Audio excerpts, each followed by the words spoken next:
Hey guys, welcome to another video. My name is Ian. Welcome back to the channel Ian the Reader. I'm so happy that you're here. I have a very exciting video for you today. In this video, I will be ranking and mini reviewing all 8 Riley Sager books. And when I say all 8, I'm very excited to say not only will I be reviewing all 7 of his currently published books, but I was lucky enough to receive an e-arc of his upcoming title, Middle of the Night, from Dutton Books on NetGalley. So I was so pumped when I got this book, and it was the confirmation that I needed that I was going to do this video. So very excited. I have been on a Riley Sager binge for the past few months. I had only read 3 of his books about 4 or 5 months ago, and now I've read all 8. So yeah, it has been quite an interesting time. I have a lot of thoughts. I will have some hot takes probably, but I'm very excited. I particularly wanted to make this video when I heard about his newest upcoming title, Middle of the Night, because it felt like it could really be my favorite Riley Sager book just based on a few things I had heard about it. And so I was really hopeful going into this that this would be my absolute new favorite Riley Sager book. Was it? We'll have to wait and see.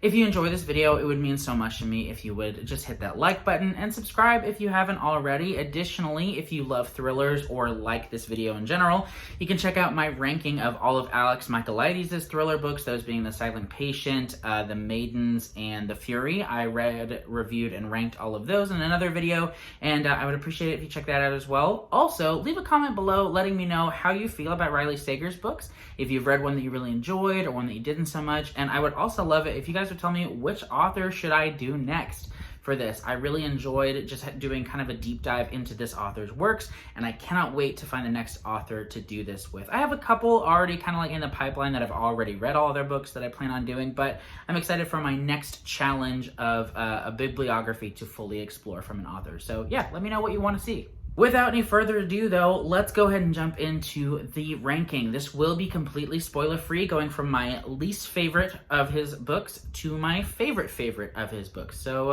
yeah. Let's start with number 8. Coming in 8th place is Survive the Night.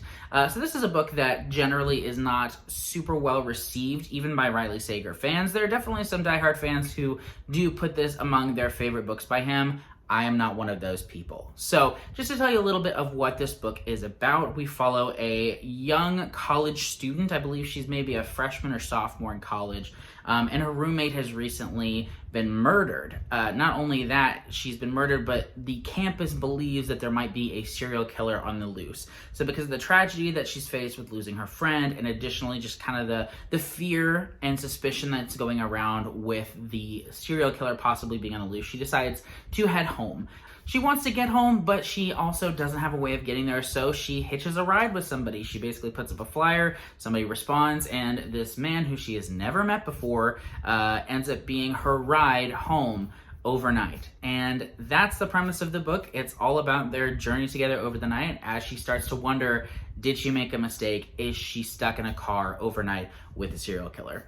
Things go from there. I really didn't like this book very much at all.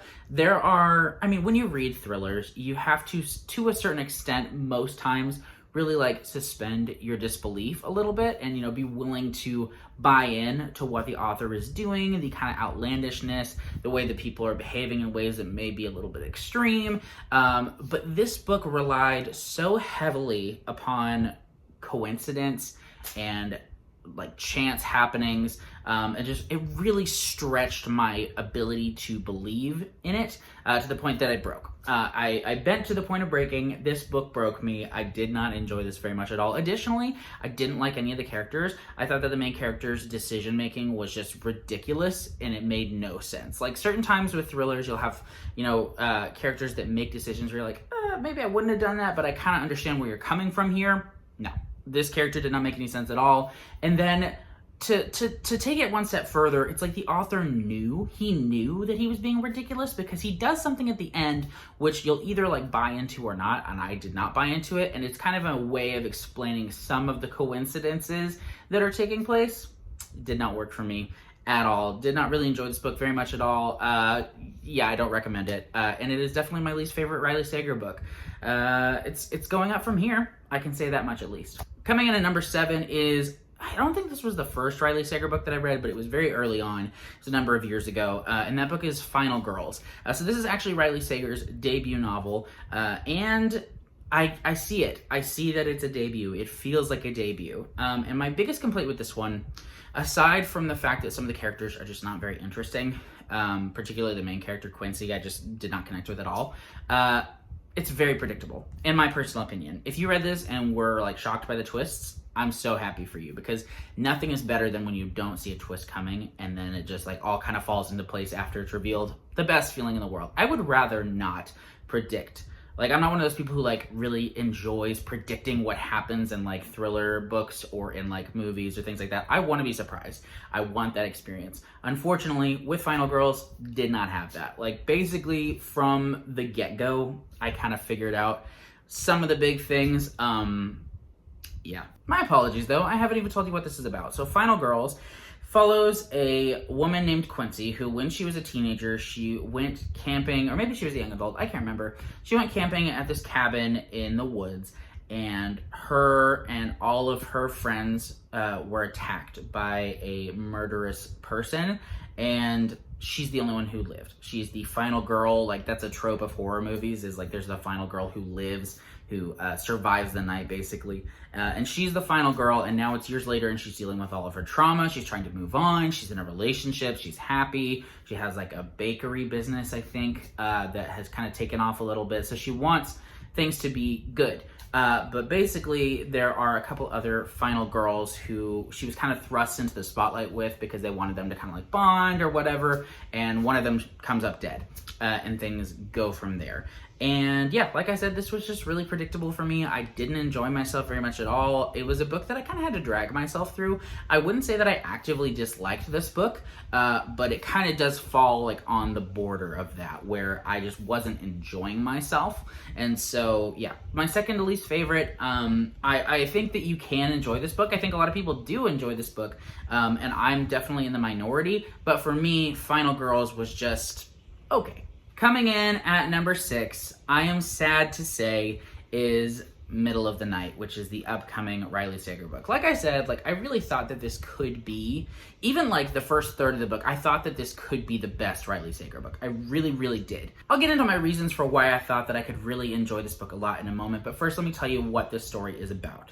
We follow a man named Ethan who is in his 40s, and when he was, I believe, 10 or 11 years old, he was camping in his backyard with his best friend Billy, and he wakes up in the middle of the night to find their tent has been slashed open and Billy is gone. It is now decades later, and he is returning to his home, his childhood home where his parents had lived. They've recently moved out because they just wanted to move into a smaller place, and he's kind of down in life a little bit, and so they let him stay there. And as he returns home, there are some developments in the disappearance of his friend, and things just kind of start coming to the surface after all these years. And so that's like the general setup of this book, and I was very intrigued for a number of reasons. First of all, this is the first time that Riley Sager has ever written a book from the perspective of a male character, so I was just kind of interested to see how his storytelling approach would be different, if there were going to be any different like kind of relationship dynamics or themes or what there would be. And I did enjoy some of that. I'll get to that. But I also, as I began reading this book, I was impressed by some of the chances that he took. So in all of his other books, he really only has like one main POV. He does often do like multi-timelines, kind of bouncing back and forth. But in this book, the present storyline is all from Ethan's perspective. But throughout the book, you get flashbacks to back in the 90s, I think it's 1995, when the disappearance took place. And you get perspectives from a ton of different characters, little chapters kind of giving insight into what different people in the neighborhood saw, what they were feeling, what was going on with them throughout the whole story. And I really liked that because in some ways that made the story feel like you were putting together a puzzle more. And so I really enjoyed that. Additionally, in a lot of Riley Sager's other books, he hasn't dealt necessarily with like the traditional domestic thriller kind of situation of like a neighborhood where everybody has secrets and things like that. He kind of takes chances a little bit more, does a little bit more out there settings and things like that. And I really enjoy that about his books, but I was very interested to see what his approach to this type of story would be, if he would have any interesting twists on it or whatnot. And unfortunately, it was okay. Like, that's the biggest thing I can say about this book. It was okay. The first third to maybe half, I was very, very invested. I really like Ethan as a main character. I find him to be very sympathetic, and he's somebody who has a lot of trauma and has a lot of guilt because he was in the tent and people are like, did you see who took him? And he doesn't remember. And so he has a lot of stuff that he's dealing with, and he truly does want to help. He does want to heal, and I was rooting for him. I really was. And so that journey was working for me. Unfortunately, this book, it's like it had a lot of chances that it was trying to take at the beginning, and then the payoff was like just not what I wanted it to be. Maybe that's it. Maybe I just had certain expectations of it that made it fall short for me, but not a single thing about this book surprised me. Which, when you read a thriller, that's not great. Yeah, really nothing surprised me about this book, and I had very high hopes going into it. So I think some people will enjoy this book. I see this being a book that people feel very similar to me on, where they don't dislike it, but they don't like it. Like, of all Riley Sager's books, this is the most, like, in the middle, I feel, about any of his books. And so I don't know what to say other than that. I think you should definitely give this a go. If you're a Riley Sager fan, give it a chance. Maybe the character dynamics will really interest you. There is a really interesting kind of approach to like his fears of like fatherhood and being like a male mentor to another young boy just because he doesn't want to let them down. There's some interesting relationships. I think that this is in some ways his most thematically deep book, maybe. But it just, for a thriller, it just didn't work for me. So, unfortunately, I would probably give this like an on the dot 3-star review. It was fine. It was fine. I'm disappointed. Maybe if I think about this again in like 6 months, I'll feel better about it. But coming right off of finishing it like yesterday or the day before, that's how I'm feeling. So it kind of is about in the middle of my Riley Sager ranking. Rounding out the bottom half of my Riley Sager ranking, though, coming in at number, what are we at? 5. Yeah, 5 is Lock Every Door. So this is a book that I've actually warmed on quite a bit. When I first finished it, I think I was just a little bit taken aback. And we'll get to that. So what this book is about is we follow a young woman who is looking for somewhere to live, and she ends up getting this job as an apartment sitter in this really nice like New York apartment, and she just cannot believe it. It's like a luxury, fully furnished apartment where her job is literally just to like occupy it. And as she gets acclimated with her new apartment, she gets more acclimated with the building and the different tenants that live there, those that have lived there a long time, and she slowly starts to realize that there are some things that just are not quite right about the place. This is definitely one that along with one more that I'll mention later, I feel like you really have to buy into the twist to fully appreciate, and that was my issue. When I first read this book, the twist kind of second half things that happen, I was not in. I think now that I've kind of had time to like sit with it for a while, I can appreciate it for what it is. But this truly tests the limits of your believability in a way that can not work for some people. Because I have heard that opinion where it's like the twist just did not work for people, and I totally get that because I was kind of in that boat.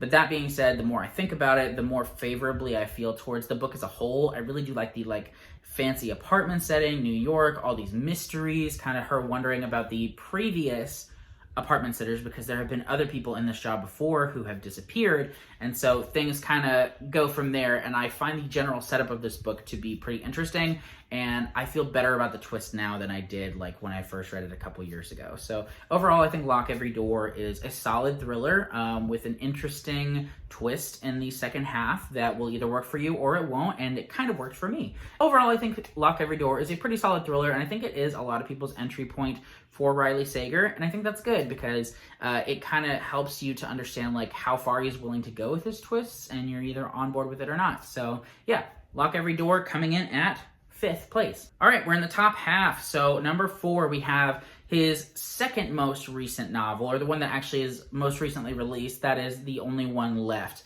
This has been getting a lot of praise, and I actually entered into this one pretty hopeful because I had read very recently another book by him that is higher up on my rankings. And it's kind of what got me back into his works, because I had read 3 books by him and then I kind of followed off, and then I came back after reading another book. And so with this one, I was really hopeful that it would continue my enjoyment of his works.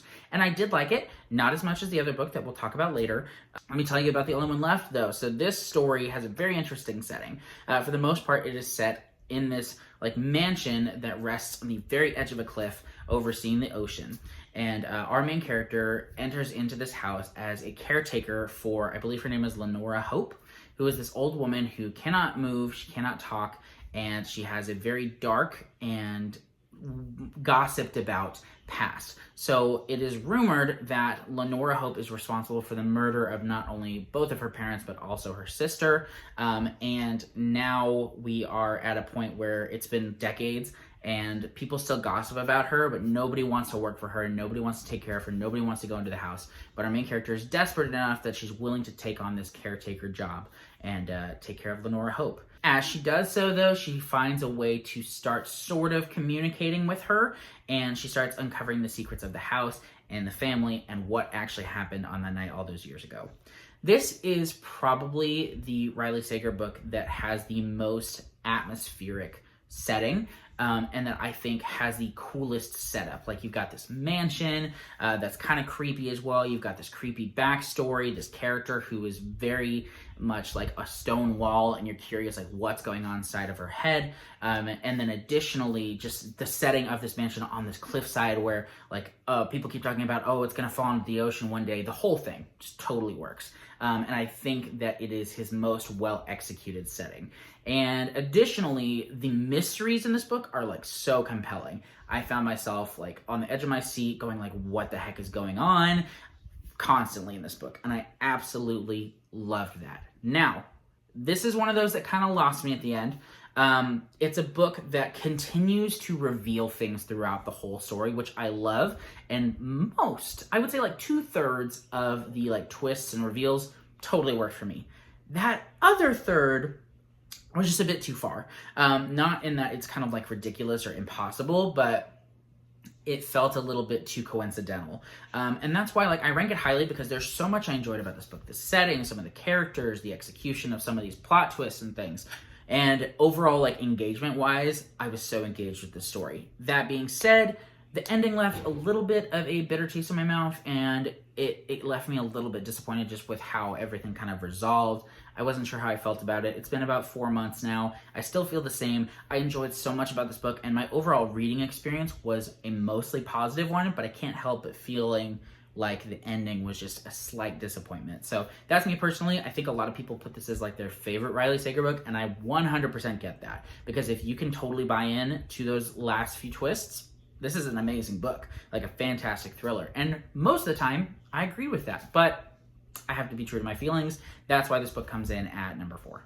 Now, at number 3, we have The House Across the Lake, which is a somewhat divisive one, although it is very popular. If you go on Goodreads, this is the book that has the most reviews of all of Riley Sager's books, despite the fact that I think the rating is only around like a 3.5 or something like that. So this is probably his most divisive book, where people either absolutely love it or absolutely don't. And I am very pleased to say that I fell into the love it camp. This book follows a actress, I believe she's an actress, maybe she's a model. No, I'm pretty sure she's an actress, who is not in a good place. She is struggling with alcoholism. Her husband died, I think about a year ago, and she's just kind of fallen out of the spotlight. And so to kind of lay low for a while, she has returned to this house on the lake that her family owns, and she's just trying to lay low. She's trying to not be in any magazines or in any paparazzi photos or anything. She just wants to be left alone.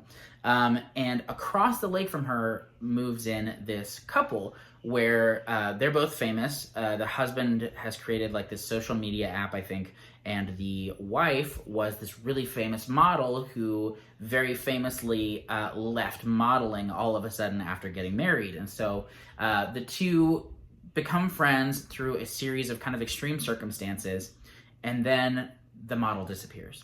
And now the actress, main character, is unsure of what happened, but she doesn't trust anyone, and she's dead set on figuring out what happened to her new friend. Things go from there. This book is insane. Like, oh man. And I totally like this one above all the others. you have to be okay with the things that happen in this book, because they are the make or break point for this book. You can enjoy everything else about the story, but if you aren't willing to accept what Riley Sager does with this story, then you're not going to enjoy it. You're not going to be happy. You're going to be like, that's what's going on here, and you're just not going to enjoy it. But if you can buy in, oh my gosh, this book is crazy, and it's amazing, and I loved it. There were so many moments, like, I had to literally stop listening to the audiobook and, like, just absorb what had happened and process, like, wait, if that happened, then that means this, and, it was crazy, and I was on the edge of my seat. Like, not the first third. I think when it first starts out, I'm like, okay, these characters I'm not necessarily liking, and there's a certain level of, like, unreliable narratorness to it because the main character is an alcoholic, so you have to kind of question, like, how much of her, like, remembering things and experiences are, like, fully authentic to what actually happened. But the second and third thirds of this book were just so good, like, immaculate, fantastic. I loved the twists. I loved the ending. This was great. This is the first one where I feel like I can full-heartedly gush about this story. I had a blast. It was really, really good. I don't know what else to say. House Across the Lake, loved it. Okay, second to last book, so you can then know what my first place book is as well. In second place, we have Home Before Dark, which was my favorite Riley Sager book for a long time. This book is a book that I buddy read with my wife. I got it from Book of the Month, and I was just like, hey, do you want to read this with me? And she was like, sure, why not? And so I read her the first chapter, and then we read, like, the next, like, 15 chapters in one night, and then, like, we just could not put it down. We were so invested, and that was part of my enjoyment of it, was just, like, experiencing it with her as talking about, like, what's going on in the story. But yeah, really good. So let me tell you what Home Before Dark is about. This is Riley Sager's, like, haunted house book. Basically, there is this character who, when she was a child, she moved into this supposedly haunted mansion type place with her family because they got a good deal on it. Nobody else wanted to buy it, I think, or maybe they inherited it. I can't remember. But they move into this house, and weird things start happening. But they kind of try to put off leaving for a long time because they need this place. It's a really nice house. They see a lot of potential in it, until one night, her dad wakes her and her siblings up in the middle of the night and is like, we have to leave right now. And they leave, and they never return to the house. And some stuff happened there that she now is kind of processing years later. But now it's a long time later, and she finds out that her father actually kept the house. All this time she thought that they had sold it, that it was gone. But now her father has passed away, and she finds out that he did still own the house. And so now she has to return and get the house ready to sell. And through that, she has to face all of the memories from the past, all the questions from the past. And yeah, this book, oh man, it's a blast. It's really, really good, because the whole time you're wondering, like, is this actually going on? Like, is this house really haunted? And all the reveals that happen, all of the different little kind of buildups. There's a lot of creepiness to this, which will either work for you or not. Like, I personally, like, reading it aloud with my wife, was, like, totally involved in the story and was like, yeah, this is creepy, and I'm into it. I had a blast with this story. Like, this is perhaps the most fun that I had of all of his books. Like, House Across the Lake had, like, some of the best twists. And my number one book overall was just, like, the most enthralling.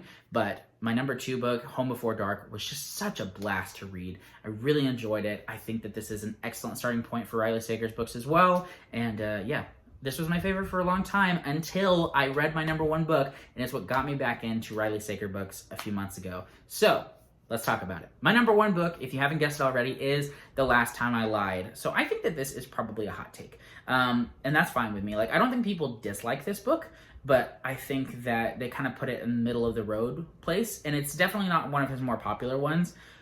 But oh my gosh, it was so good. And the mystery was so compelling. This one is another one that I actually buddy read with my wife.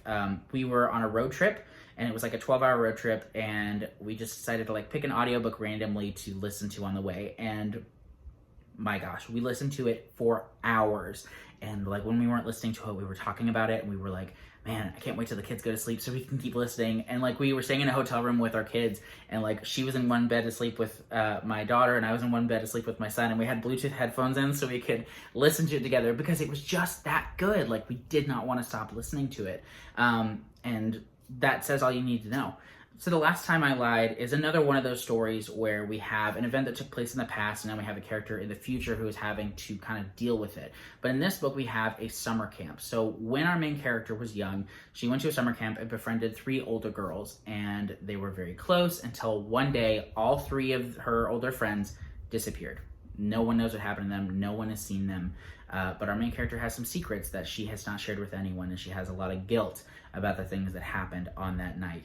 Now we are further into the future, and she gets invited back to the summer camp to become a camp counselor, and she decides to go back because she wants to find out what happened to the three of them. Now, this book in some ways is like Middle of the Night. This one came first, though, I will say that. But additionally, you've got multiple characters, and you have this very interesting setting of the summer camp, and there is a whole lot of stuff going on that is just wild. This goes a lot further than Middle of the Night. Like with Middle of the Night, you had like some interesting things going on, like kind of in the background.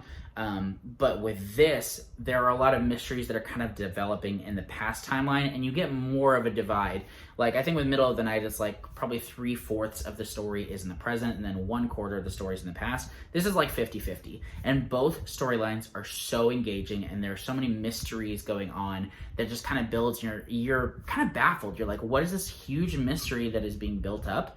And then when a lot of the reveals happen in the last like 20% of the book, it's just like sucker punch after sucker punch, and I loved it so much. This is one of my favorite thrillers of all time. It made my honorable mentions list for 2023, and I think that is so underrated. Like, again, I've read all of Riley Sager's books, and The Last Time I Lied is my favorite, bar none.